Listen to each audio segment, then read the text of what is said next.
gotta try. Like I cannot die not knowing that I at least tried to build my own thing, like from the ground up. And we blew up our life. Like that was like the wife conversation, the whole thing, and COVID had hit, and the market sold off 10,000 points, and everyone stopped buying apartments. We lost every single deal.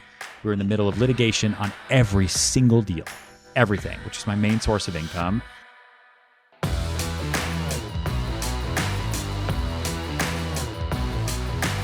Welcome to the Bar Down Investing Show. Here are your hosts, Kyle Wilson and Jay Scott. Hey there, and welcome to another episode of the Bar Down Investing Show. I'm your host, Kyle, aka Ashley Wilson's husband, and I am with the Jay Scott. How's it going, Jay? Everything is going well. No complaints. And today we have a great interview for you. A couple months ago, I was in Miami Beach and I was at a GoBundance conference, and I ran into one of the keynote speakers, and his name is Ryan Serhant. And I convinced him to sit down with me for about a half hour and talk. And so for anybody that doesn't know Ryan, he is an amazing guy. You might know him from the hit TV show $1 Million Listing. He's the star of that show. He's also a best-selling New York Times author. He's a social media, like just Goliath. I mean, he's got millions of social media followers. And from the real estate side, for anybody out there in real estate, he is literally one of the largest commercial real estate brokers in the country. And in this interview, he talks all about how his first year as a real estate broker in New York City, he made $9,000. Well, these days, his firm is selling over $100 million of real estate per month. $100 million per month. And he talks all about the mindset that it took to get him from starting out in this business to being literally one of the best in the country. Yeah, I actually was very pleasantly surprised with this because whenever you get the celebrity types into these interviews, you're never really sure if what you're seeing on screen is their actual persona. And he was great. He was so genuine. He was so candid about everything he was doing. He wasn't pulling punches on the answers. I know most of these people get training on what you're supposed to say in interviews and stuff, and he was just super genuine. So I really appreciated that. He had some great tips on basically what it takes to make it as an entrepreneur, and talked a bunch about whether or not if there is a crash, it's going to affect high-end real estate. And so yeah, I thought that was a really great interview. So I hope everyone can we'll get some good tips out of it. And why don't we cut right to the interview? Yeah. So without any further ado, let's welcome Ryan Serhant to the show. Ryan, thanks for being with us on the Passive Investing Show. Awesome, man. Thanks for having me. So let me say, I just listened to you give another interview, and I've interviewed a lot of people over the years. I've interviewed some tremendously successful people, some not so successful people, some tremendously wealthy people, not so wealthy people. Yeah. And I notice a correlation, like the more successful, the more wealthy, typically the less down to earth, the less, this is somebody I'd want to have lunch with. I listened to you give this interview a few minutes ago, and I just want our listeners to know that you want to get lunch with me. I'm not going to ask for a date. I know you're married. Dude, I'll do it. I know you're married. You are probably one of the most down to earth people I've ever heard on a podcast. Thanks. And so I just need to throw that out there, because for high profile people, we tend to get an idea of who they are, and we make assumptions. And so I just encourage all my listeners, you're the real deal. Thanks, man. Well, I would definitely not classify myself as high profile, though. I play a realtor on TV and one in real life, and that's about as far as it goes. Okay, so maybe you're not so nice. But let's, for the sake of the next question, pretend you are. How do you reconcile the down-to-earth, nice family man, really, you seem like just a genuine guy. How do you reconcile that with the fact that you put together 8-figure, 9-figure, maybe 10-figure deals. Yep. You run very large companies. You've got to be somewhat ruthless, not ruthless maybe, but you've got to be serious. Yes. How do you reconcile the personal, I assume, niceness and sincerity with also handling your business?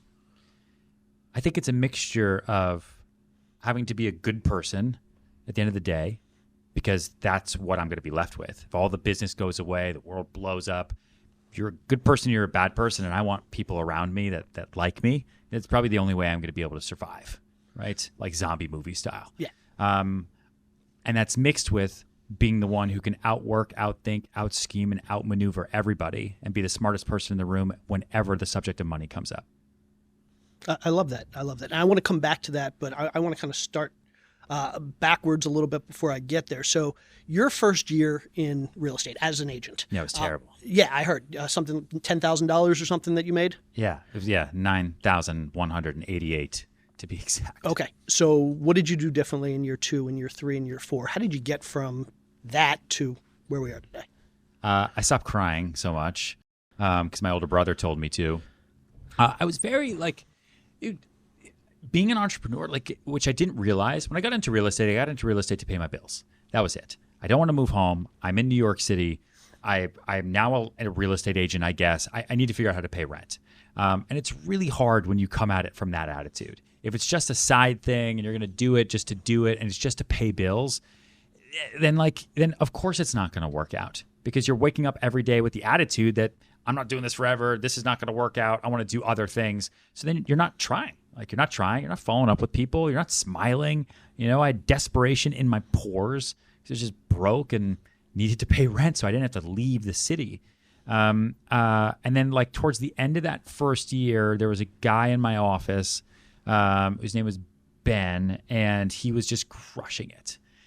Deals every day. And when you get into the real estate business in New York City, you start with rentals. New York City is 75% rental. And they're small rentals, especially at that time. In 2008, my first day was the day Lehman Brothers filed for bankruptcy. So the market was totally terrible. Everyone was getting fired and losing their jobs every day. And you're doing $2,000, $3,000, $4,000 a month rentals. Okay. A commission check is 1 month's rent. So if it's $2,000, I'm brand new, so my split with the house with the brokerage company is 50-50. So if I rented a $2,000 a month apartment in a day, I'd make $1,000, right? Didn't think about taxes at all. But it's $1,000, which for me, working for free for the prior 2 years, trying to be an actor, getting personally rejected to my face because of my face, to then make $1,000 for showing someone an apartment and then helping them with the application was insane. But it was still really hard, and I was not from New York City, and I did not know the city. And so this Ben kid was crushing it every single day. And I remember standing on the fire escape of our office on 49th Street and basically just trying to quit again and trying to call my mom. And she didn't pick up the phone, so I called my older brother, and he was at work. And it was a really stressful time, obviously. And I was just telling him that Ben was, and I'm not, this business sucks, and I shouldn't do this. I'm not from here. And all he said was, stop crying, you little bitch. If that guy can do it, you can do it. And he hung up the phone. And there's a part of me that was like, I hate you, but mom, where's mom? But then the other part of me was like, okay, if I'm going to do this, I'm going to actually do it. And Ben's not going to help me, so I'm going to do it by myself. And so year 2, I really just had a mindset shift of this isn't that hard. If that guy can do it, I can do it. And if he's winning, then it's actually good for all of us. I'm not going to be jealous. I'm not going to be envious. I'm going to turn that jealousy into fuel for the fire of everyone can win. I'm not just going to take a small piece of the pie. I'm going to expand the pie. And then I felt less stressed. It's all right, so what is this business? And year 2 is really when I figured out, I guess I'm an entrepreneur. I guess I'm working for myself. There's no boss, no hours. I can make money or not make money. There's no ceiling. Yes. There's also no floor. Ugh. And so I set up that structure for what my career was about to be, and I did that in year 2. I think it's easy for everybody that's listening to assume it's about money. And year 1, you didn't make a lot. And year 2, you made more. And now here we are 10 years later, and you're making a whole lot more. But I know from having these conversations that's rarely about money. For some people, it's about building a business. For some people, it's about doing deals. For some people, it's about marketing. For some people, whatever. What is it that drives you? What is that thing that gets you up out of bed every morning and says, this is why I'm going to do this? My first couple years in the business, it was definitely about money. Bills are real, and living in New York City is no joke. It's bananas are expensive in New York City. So it was 100% about money. But then those first couple of years were really hard, and because I was a total outsider to New York City, and no one helped me. I didn't have a single mentor. The company I was at didn't help me at all. I had zero help. And I think I really let that get to me, so that when I started to figure it out on my own, and started to put in my systems, like finder, keeper, doer, and the 3 Fs and everything that I still swear by to this day. Like my real motivation at that point, if I'm being stupid honest with you, is that I just want to win and beat everyone else. And so I mean, that's like maybe not the best answer, but it's the most honest answer. And so by 2015, I then built the number 1 sales team in New York City. By 2017, I was selling more real estate in New York City than anyone had ever done ever. And by 2020, I said, all right, so I've been at the top for a long time. I'm going to branch out and start on my own. And so I started my own company at the end of 2020 at the worst possible time ever. So I got into the business at the worst time ever. It's the beginning of the financial crisis. And then we started the company when New York City was literally on fire during COVID. Riots, insanity, craziness. And our rankings, they just came out. Our rankings were, we were number 11. So we went from number 1 to number 11. And they quoted me as saying when they asked me, like, well, how do you feel about being number 11? You know, you're the type of guy that just wants to be number 1 all the time. And I was like, you know what? I love it because now I only have up to go and everyone else 1 through 10 just gets to fucking wait. And they printed that. And my dad was like, what the fuck? I love that. And that kind of, so also, wait, but also like, what should I be saying to that question that everyone else will say that's total bullshit? Like gratitude, bro. Like I'm in it for the love. And like the heart. I mean, I guess some of that, you know, it's important, but I also just want everyone else to lose. There's nothing wrong with that. And sometimes, and it's funny because it really is, it's kind of like a paradox. We started this conversation with me saying how nice of a guy you were, and here you are saying you wish the whole world I'm still nice to them. Yeah. Listen, I want everyone to win. I just want to win more. You know? Fair enough. Well, let me ask you. No, it's like the athlete in me, and I wish I could have been an athlete. Maybe it's like like life is just too short, you know, like I don't know. I like it's, you know, there's like so many quotes about it, but like, you know, it's like, I didn't come this far to just come this far. You know, you want to win, you know, you want to do it the best you possibly can. Otherwise, why try? I don't know. That's just the way. Maybe I have a disease. I don't know. Well, let me ask you a question. And I heard this question asked of Bill Gates a dozen years ago. Okay. He's way smarter, just FYI. I used to work for the man. He's a smart guy. But his answer here was actually very interesting. I'm curious yours. Yeah. You have 2 choices. Okay. You can take everything you've earned. Yep. And you can ride off in the sunset. Yep. Never work a day again in your life. Yep. Or you lose it all and you have to start over. What do you do?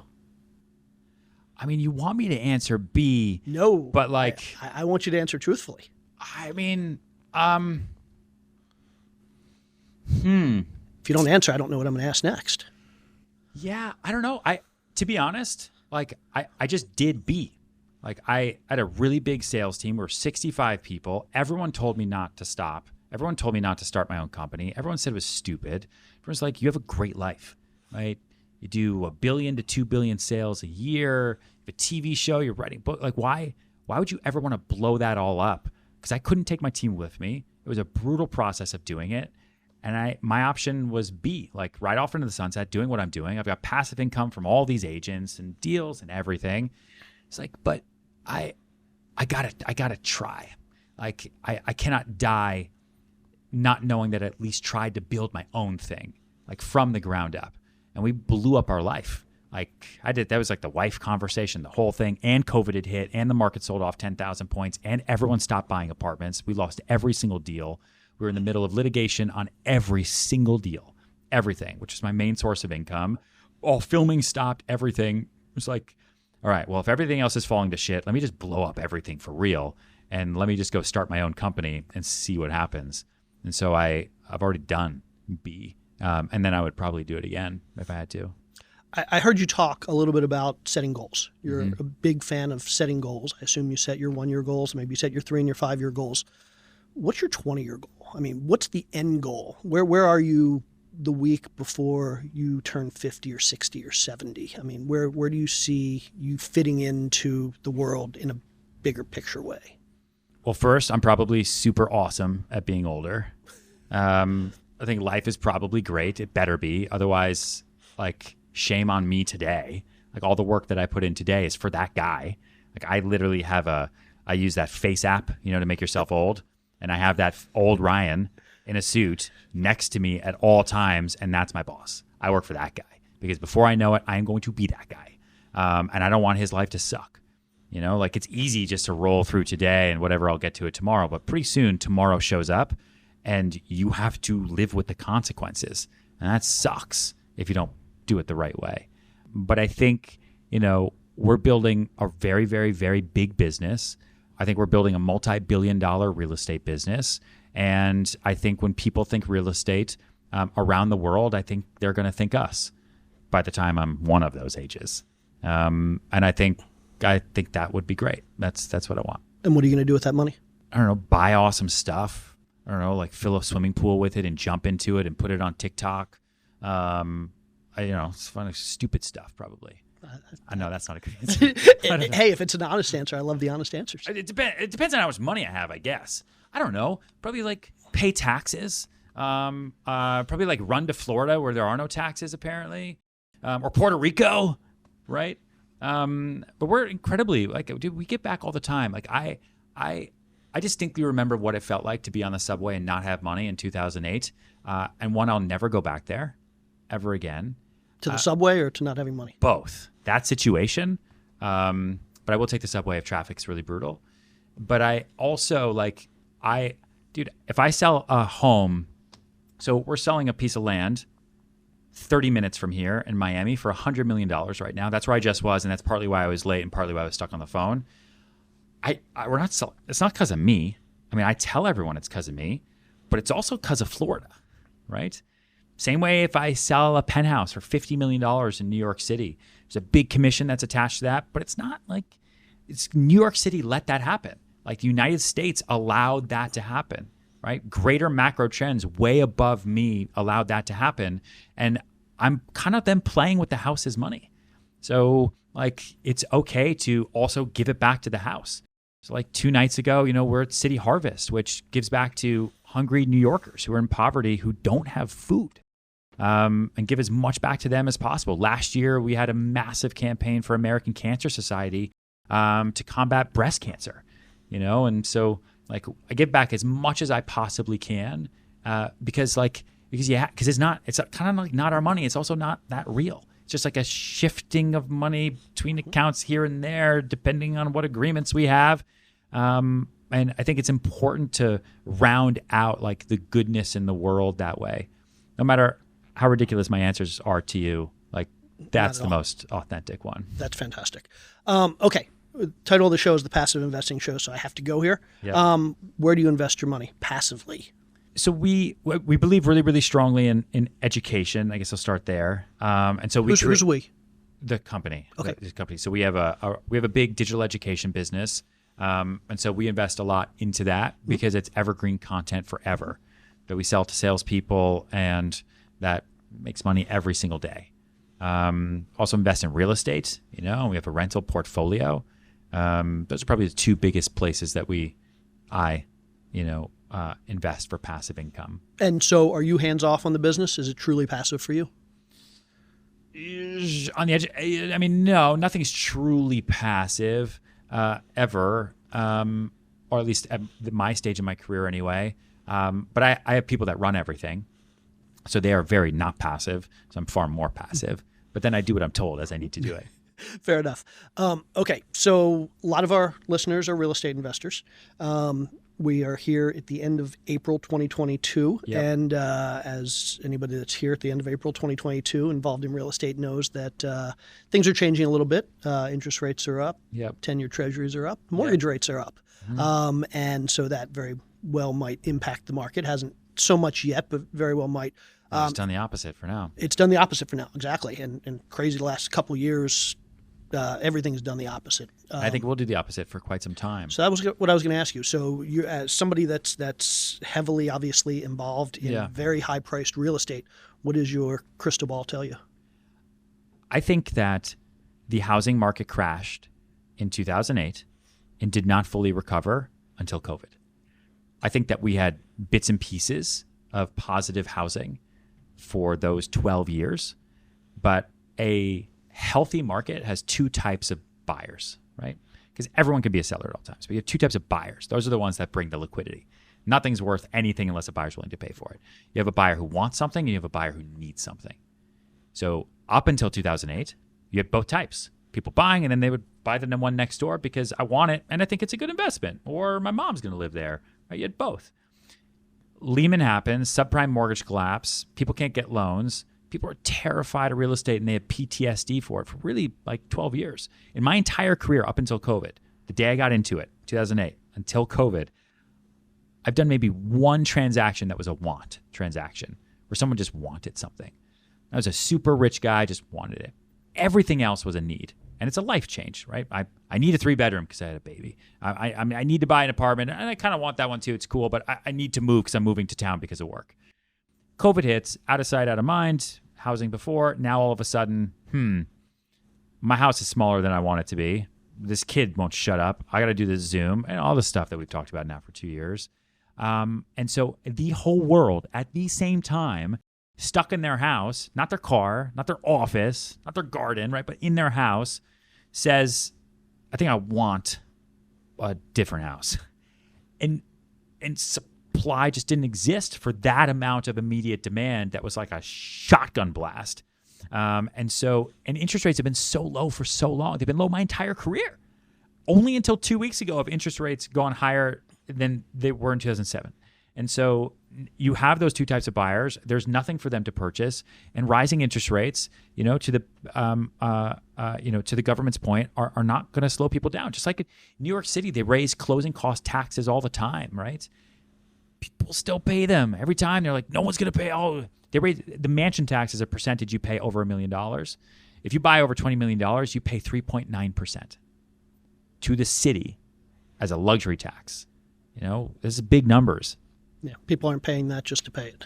But they still do it, because they want the real estate. And so I think the market remains strong. If interest rates go to 10%, we'll see. But I think money doesn't mean as much to people anymore. And there's been so much wealth creation that where else do you put it? You put it in hard assets, unique assets, alternative assets, and real estate. Love it. Okay. We have time for one more question. We only have a minute left. Before we do that, I want to wish you good luck. You're giving the keynote tonight at GoBundance 2022 in Miami. So thanks. Thank you for being here. I'm looking forward to that. Final question. I'll leave it pretty open-ended. Best piece of advice that you haven't given yet?